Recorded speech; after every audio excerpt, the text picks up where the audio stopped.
When it comes to animal welfare, you can't fault the SPCA. They rescue animals in trouble, provide medical care, love and shelter, prosecute people who harm animals and educate people who want to look after them. It's all good. But the SPCA's biggest challenge is constantly finding good homes for all the animals they find or rescue. And it's for this reason they've also become experts at marketing themselves. Fair enough. Our next story is based on one of those campaigns, a campaign so original and so striking we couldn't ignore it.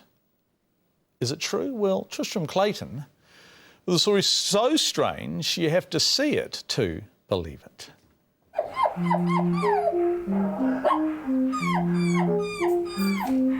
This is a story about the extraordinary intelligence of humankind's closest friend.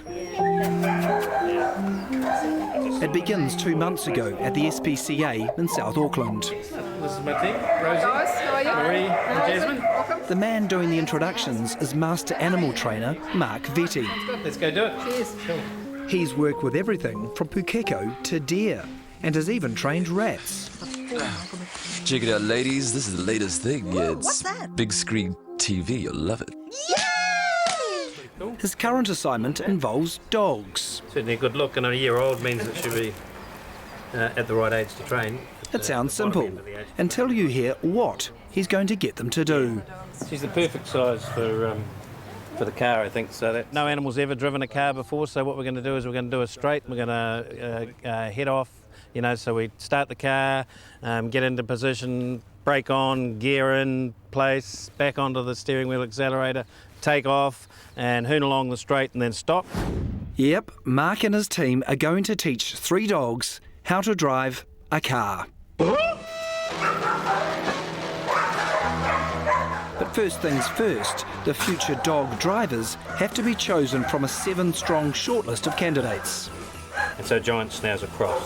Oh my goodness, somebody needs to adopt that dog. I can't see us only going home with 3, can you? Oh, please. She's a sweetie, but she's too young. But they're all good, I must say. There's not much between any of them. In the end, 3 very different dogs are chosen. There's Monty, an 18-month-old giant schnauzer who was given to the SPCA by an owner who was unable to control him. The second dog is Ginny, a 1-year-old whippet cross who was rescued from abusive owners. The final dog is Porter, a 10-month-old beardie cross found roaming the streets, an abandoned stray. Decision made, the life of these 3 dogs is about to radically change. Instead of the walled enclosures of the SPCA, there'll be bush, paddocks, rivers and cars. Here we go.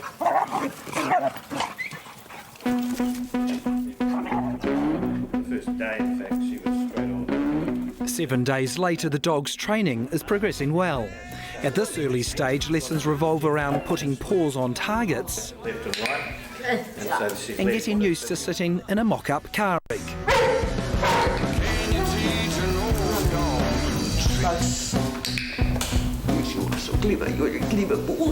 It's a slow process requiring huge patience. Wrong. Wrong. Wrong. That one. But out of the chaos, order gradually appears. Yeah, good boy.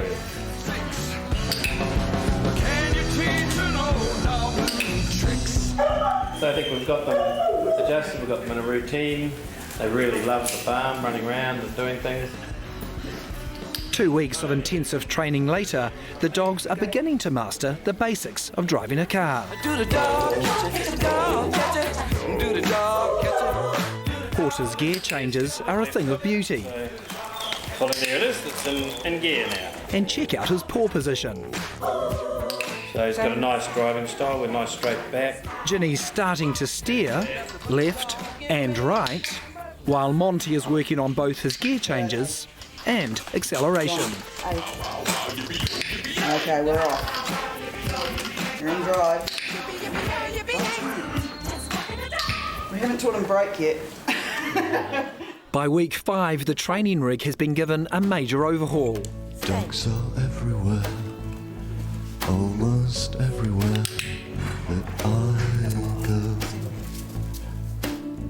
A starter button has been added, and the accelerator, brake and gear stick have all been strengthened and repositioned. Mobile. So But the we're on biggest wheels now. change is underneath the rig. We're starting to simulate the movement of the car. Despite this being the first time on wheels, the dogs cope remarkably well. They leave their scent behind them Key. everywhere. Starting the car, brum brum. Good. That's the key on. It's in gear, brake on. Put it into gear. Good. So it's moving off. Accelerator on. Hand on the steering wheel. Accelerator on the steering. Wait. And driving. Good. Wait. Good boy. That was great. Yeah. Good boy. They always wag their tails at all the pretty girls and older women.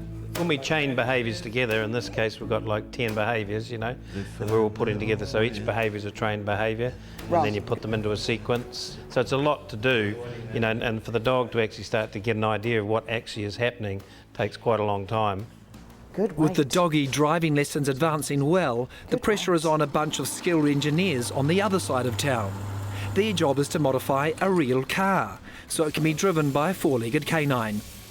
This part is the extended brake pedal. This will clamp to the pedal of the brake so as not to damage anything, and this will come up to by the steering wheel where the dog should be able to operate it with his foot. 2 weeks later, the car is ready. This is a big moment. It's the first time the dogs have trained away from the farm, and it's the first time in a real car. Incredibly, Monty jumps in like it's the most natural thing in the world. Wait. Is it neutral, Jess? And when the order comes to put it in gear, Good boy. he Yeah. knows exactly what to do. Hey. Hey. Once Marie gives the A Good, for wait. accelerator command, he's off.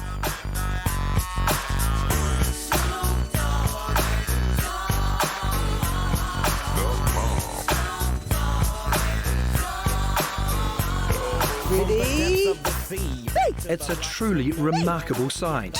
But inside, the dogs are getting a helping hand. Turn. Good boy. Turn.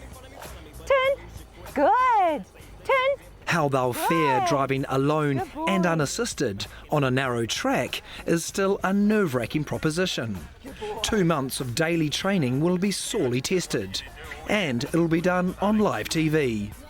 We had a couple of days ago, the car was going too fast, the train nearly got run over, the car, you know, the braking, the dogs, you know, but no, we've got it all here now. There's no excuses. We've got to get in there and show that dogs can drive cars. It'll be Dial a Dog the week after this. Next Monday, we'll see if he's right. Gear. Gear. Good boy. Monty, go. Go. Good. Nasty dog, doggy dog. Good boy. Unbelievable. Tristram Clayton was the reporter, edited by Toby Longbottom, who spent 1,000 hours working out what music he was going to use in that piece. Now, next week, Monty will do what no dog has ever done before. All going well, he will drive our reporter Tristram around a track on live TV. No edits, no monkey business, just a dog driving a car live. Don't miss it. This is what some of our viewers had to say about dogs driving. Puppy Love will be playing while he cruises along Canine Road. Thanks, Shane. Puppy Love, that was an Osmond song, wasn't it? Was it an Osmond song, Sasha McNeil? Puppy Love, yeah, it was an appalling Osmond song. Bet it's auto, not like the dog can drive stick. Well, he has to put, but wait a sec, if you drive auto, you still got to engage it, don't you? Take it out of neutral and put it in drive. That's an achievement for a dog.